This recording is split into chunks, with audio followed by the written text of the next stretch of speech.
How you doing, guys? Welcome back.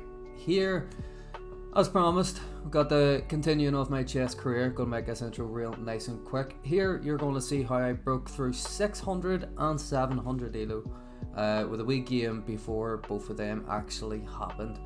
So let's get straight into the first one. I decided to pick out an extra 2 wee games here, so it did. So here I am playing Schmachuk, 510 rated, while I am 593. And you all know what it's like to be at that ELO rating. Some of you probably still do know what it's like to be at that ELO rating. So you're going to see how I played at that point in time. Now, as always, we love the Caro Can. Caro Can, baby, yes. Doesn't mean I know how to play it. You know, obviously, in this position, you want the advanced variation before you push the pawn. But I just push the pawn, he takes it, making an immediate blunder. The reason this is a blunder, he can take with a pawn, forcing the knight back, and that's, you know, it's terrible. You don't want that there. Opponent just has nothing but center control. So anyway, that didn't happen. Well, it did happen, kind of, and we immediately just go for another mistake. But this is only a mistake at high ELO chess, if you know what you're doing. And unfortunately, at 500 ELO, or sorry, fortunately, in this turn, you don't know what you're doing. So he brings out his bishop, developing as, you know, it's a normal move, you know, getting your pieces out. I immediately attack in the center with a pawn. Now, obviously, he can take the pawn, and then we'll get a queen trade here, which is what happens. I immediately go for a queen trade. Instead of taking with his king or his rook and losing the right to castle, he has his knight there, so he takes it with a knight, keeps the right to castle, but then, oh, boom, we win the rook, baby. We win the rook. We jump back out, or jump in, take the rook. His knight, no, his king falls back, just trying to keep himself safe. I don't really know why he did that, though. You know, it's kind of a strange move. Could have probably, you know, get his bishop out and everything, which he does in the end. Brings his bishop out, gives us a check. We immediately block it with our bishop. He pushes the pawn. We snatch up that pawn. He takes and takes. Now we have an isolated c pawn here. It's not a pass pawn, you know, because he's still got his b pawn at the moment. So it's not pass pawn at the moment, but it's an isolated pawn, which is not good. It can very easily become a target.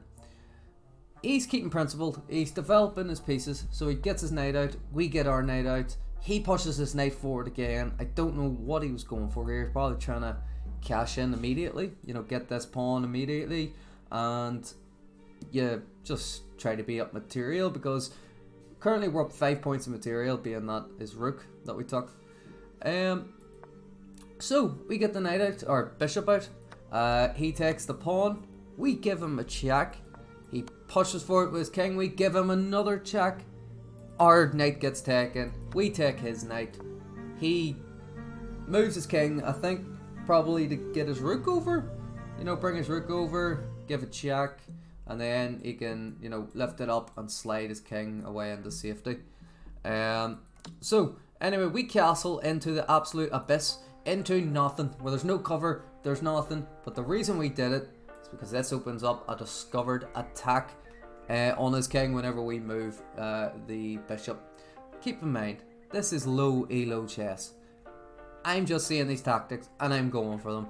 I don't think he's going to checkmate me with what he has at the moment. You know, it's going to take him a lot of work. By that time, hopefully, I catch on to it. So, game continues on. We give him another check. He moves his knight out, getting it more developed. We push ours forward, being greedy, get a check. We get another check and pick up the rook. He walks straight into a fork. You see that? It's lovely. Now, he could have went, let's say, I don't know, where could he have went? There's so many. He could have done anything else. Could have went here, and then we take, he takes back, and then, you know, he's still losing, but yeah, he walks straight into the fork. He loses his rook, and he oh wait, that's not what happened. He loses his rook and he resigns. So that didn't get me over 600. That was one of the games just before 600, so it was. That just shows you that on this board there are tactics everywhere, absolutely everywhere. Like this knight, the B8 knight that just went on a wee wonder. That was the first blunder of the game. Ended up getting us that massive piece advantage that we needed. And we didn't even really use the pieces that we had the advantage of. Just continued using what was already out on the board, and forks are absolutely everywhere, so it was lovely. It was brilliant. So, moving on to the next game, and this is the game of how I broke through 600 ELO. After this game, I was solidly over 600. I didn't drop, from my knowledge, and from what I've seen, I didn't drop below it again. We beat M. Micking? Don't know, sorry if I'm butchering that.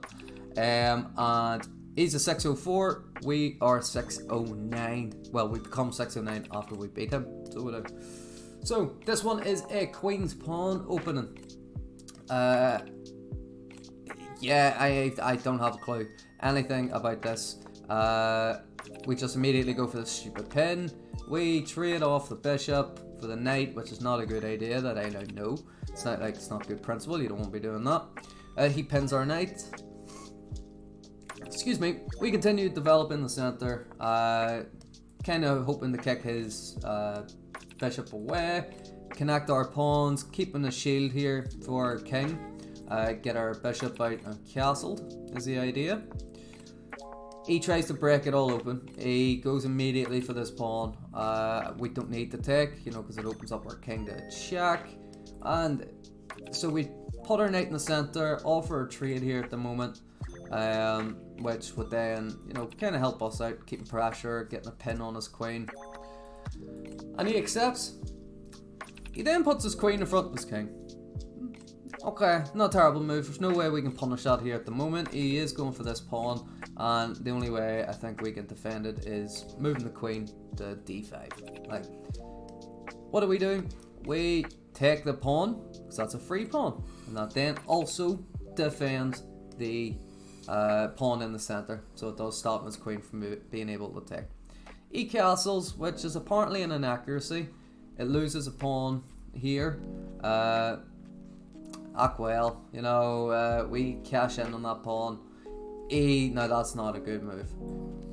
Throwing out his pawns in front of his king immediately, it's not a good move at all, especially when he can't move this one, the F pawn, because it's pinned to his king. So obviously that's not good. We continue development as normal. He snatches up that pawn. We drop our queen back, going for this checkmate, the battery, setting up the battery here. He does see that and he blocks it, because as soon as we stopped pinning that F pawn to his king, he immediately shoved it forward. Now obviously we can't take, so we take the free pawn in the center, or the F pawn, because they were doubled. So continue getting our king to safety, snatching up a couple of free pawns everywhere. He puts our queen under attack. We move out of the way, and then I don't know what his idea is. So obviously we can take here. We could go here, get a pin and a fork on two different pieces. We could go here, trade queens. It's quite a bit. It's quite a bit that we can do. We take up the rook, snatch it up, win a material, lose the bishop, act well. Now he's got two pawns on the outside of the board, which is not good by any means. So, push this pawn forward, defended by the rook from behind, putting pressure onto his queen. He then re-attacks our queen, which is a good move, put pressure on, equal threat. It's putting on equal threat. We snatch up, because apparently that's a free queen. Why is it a free queen? Because at the end of it, we win the rook. So, so from here on, obviously, I'm no checkmating master. We just start snatching up everything, start getting the checkmate, and there we go. Got this nice little checkmating square here, so we do. That way, actually. And that's how I broke through 600. So it wasn't a brilliant game. 85% accuracy. Rating estimate was 1100, so it's 500 points ahead is what chess.com thought. I do apologize guys if it seemed very weird today. I'm just after a 12-hour shift. I am exhausted. Let's get a monster in this for the heck. Cheers. Ready. Oh, moving on to the next one. This next game is, again, you're coming up to how I broke through 700 ELO chests, which was another... I kind of flew through these ones in the month of... Let me see, I actually have it written down here. So on 600 ELO, we broke through it on the 9th of May. 6 days later, less than a week, we broke through 700. And then it was like... It was over a month before we got through breaking through 800, but we'll get to that in the next episode. Going to do 6 and 7 in this one. And then I think in the next episode we'll do 8 and 9, and then we'll do the 1000 ELO, because that's currently where I am at the moment. So moving on to the next game, we have got, well, you've already seen how it starts. Queen's Pawn opening. Okay, yeah, no, it's just showing me a wee course here off to the side, so it is. We're playing the Mason? Athenson? I think so, I think that's how you say it, yeah. So, this game, I can't even remember what this game was, but like, you can't see the ELO bar off here on the side, but it goes hard. It's up, it's down, it's absolutely every which way direction. It's going sideways. So we immediately start Queen's Pawn, getting the knight out. We did do this wee A3 move. This was to stop any idea of coming down and pinning, which he obviously doesn't do, and he creates a giant brick wall of pawns in front of his dark squared bishop. Ooh, hitting everything here at the moment. Yeah, we're not going to edit any of this out. Just keep it rolling. So, here we do have en passant. You know, he takes, he's connecting in the center. It doesn't do an awful lot for us. So we'll keep our pawn in the center. We reinforce it from behind, putting the bishop there, the light squared bishop. Putting our knight on the rim is usually grim. I don't know why he did it. It really looks like a sin. And yeah, this is just a pawn pushing game here at the moment. Keep in mind, still low ELO chess. This is low ELO chess. It's not the lowest it can be. Now here it gets a wee bit weird. So pawn takes pawn. Rook takes. The knight comes in, attacking the rook. The rook falls back. He castles. I immediately jump in the center. That is apparently a blunder because of knight takes. And yeah, for whatever reason, we need to move the rook. Why do we need to move the rook? So what happens if we take? If we take, they have bishop h3 or bishop take h3. Wait, what? Because we're losing this one in the corner. So we are. Oh no, wrong one. Yeah, because we're losing the knight in the corner. Rook's under pressure. That's a blunder. It's a blunder of a piece. But that's kind of really only if they see this. If they see this, if knight takes knight, bishop takes knight, and then bishop takes knight again. But he jumps in with his knight. We push the pawn forward for whatever goddamn reason. I cannot explain that move to you in the slightest. Even though I made it, I cannot explain it.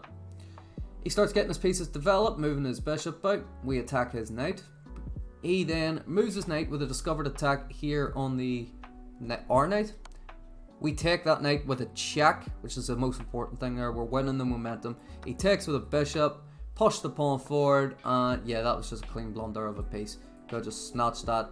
Let's go back. He could have just snatched that up. And then we'll have to move rook e1, bishop e7, apparently, moving around. We'll just mess that up.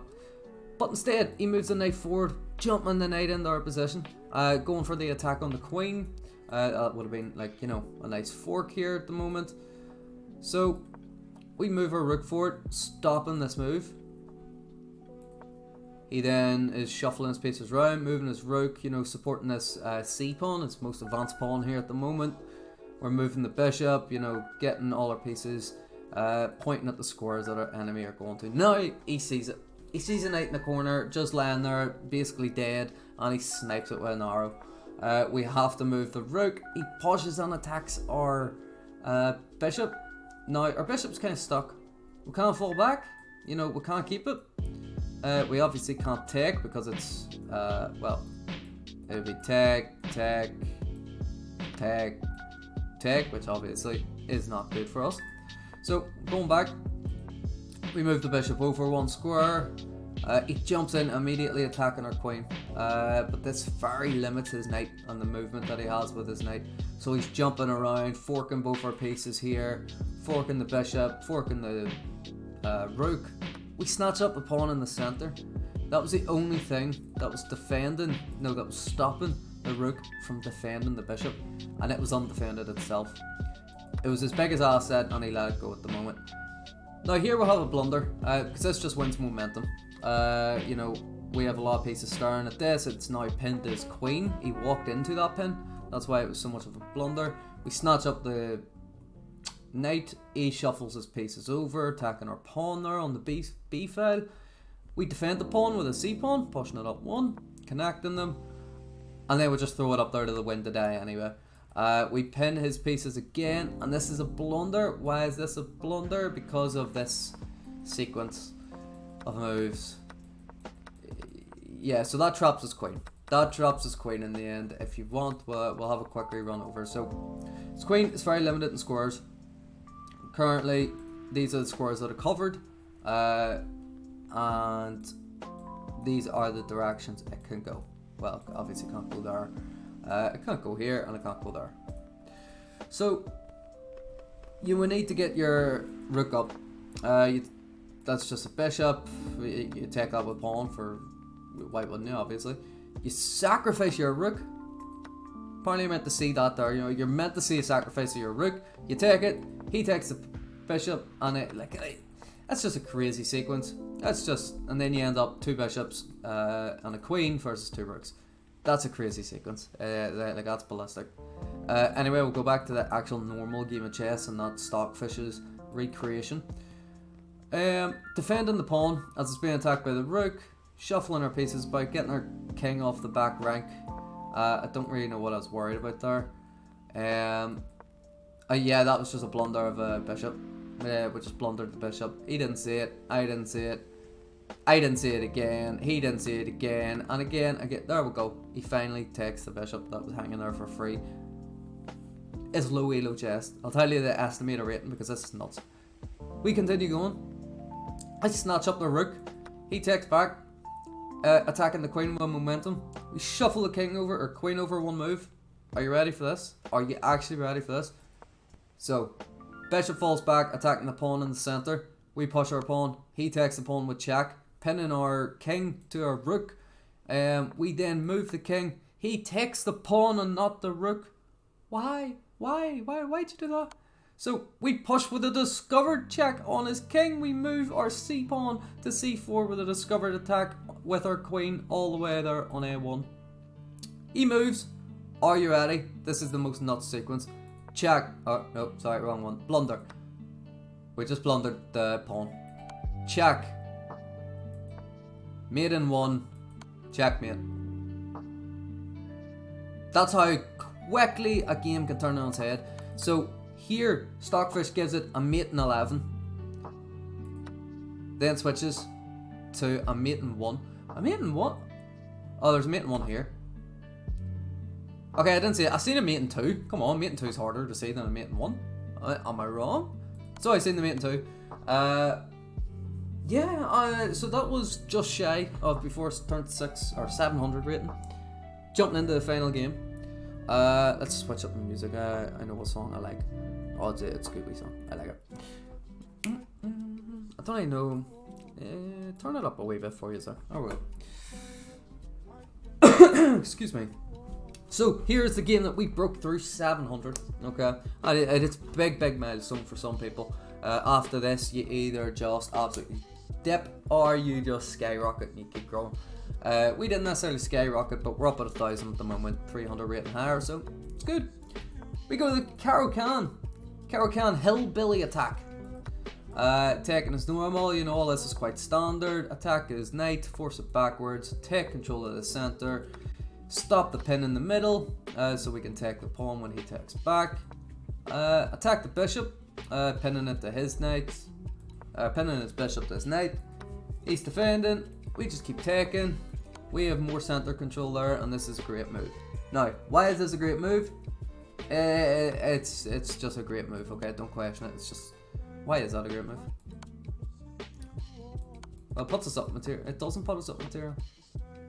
Yeah, apparently. Well, okay, yes, it ruins his pawn structure and stuff.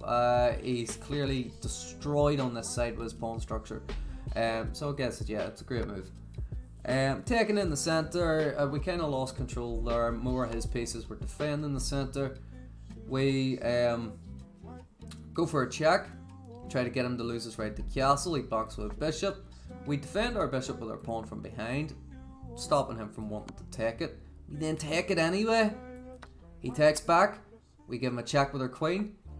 He blocks it with a knight. Now he could have traded queens, but he would obviously be down massive amounts of material there. And he castles right into, like, this is like a cannon. So if the king moves over one, rook moves over one, you got this cannon just looking down here. So yeah, couple of wee shuffle in the pieces.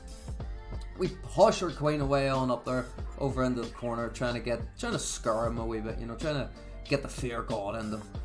Fear the queen. We then double up our pieces, double up the rook and the queen, going for this wee cheeky checkmate. Well, it's not necessarily checkmate, it'll force him there, but very, very close.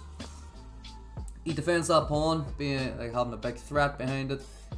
He then thinks he's got this ultimate fork. He goes for the royal, well, not necessarily a royal fork, very close to being a royal fork, but he has our knight, our rook, and our queen at the end of his knight, so he does. But I do that, give a check. What happens when you give a check? You need to move your king. What happens when you move your king? Sometimes you put it into a weaker position. Boom, it's another check. The queen is now safe from the knight and can't be taken. But look what's happened. It's a mating net. The king has nowhere to go. The knight is blocking him. There's no pieces attacking him. And he shuffles around. We snatch up the knight. He then tries to retaliate by moving his rook over one square, down, facing through that cannon. We give him another check. But what happens here? He can't move. He can't go along this e-file at all. He could move and jump in front with his queen, but then he moves his queen to the good old shish kebab. So he moves back. He moves straight back into the mating net. Boom. Checkmate. Check. No, not checkmate. Check. He has to block. And then it's mate. And that's how we done it. That is how we broke into the 700 rating. Now, it's not fantastic, but there was a lot of great moves in that game. So there was, let's have a look. There's 4 great moves. That was the first one. This was the second one. Third one. Oh my god, my nose. Third one. Just completely ignoring the fork and realising danger levels. The king is a lot more important. He obviously can't push forward. There's no other way for him to block this knight. He can't be taken. So he has to retreat. He retreats. We get a fork of our own, snatching up his knight. And yeah, from there on, it's a wee bit simple. Couple of force moves. And that's how we done it. That is how I broke into 700 rating. In the next one, we're going to have a look at how I got into 8 and 900 rating, because they're a lot higher, a lot more sophisticated games, a lot more going on, and I remember a bit more, so I can actually tell you what I was thinking. But the main thing here, have a look at the time difference. Look at that. I have 2 minutes 47, he has 6 minutes 48. It's a big time difference there. Obviously, if you're in a bad position, you have very limited moves, but you won't take your time, you won't try to think. Anyway guys, thank you so much for tuning in. I want to say thank you all for all the new subscribers, all the likes and everything that you've been hitting. We're over 300 subscribers, and that happened in the space of like 2-3 days. Like it's nuts. That's crazy, and I want to thank all of you. I do hope you all enjoy. All my fans from United States, Canada, India, because if you watch previous videos, the Indian opening, oh my god, I love it. It's my second favourite opening with black. Carol Khan as king though. Carol Khan. Anyway guys, thank you so much for watching. I hope you enjoyed, and get ready to tune in to the next one.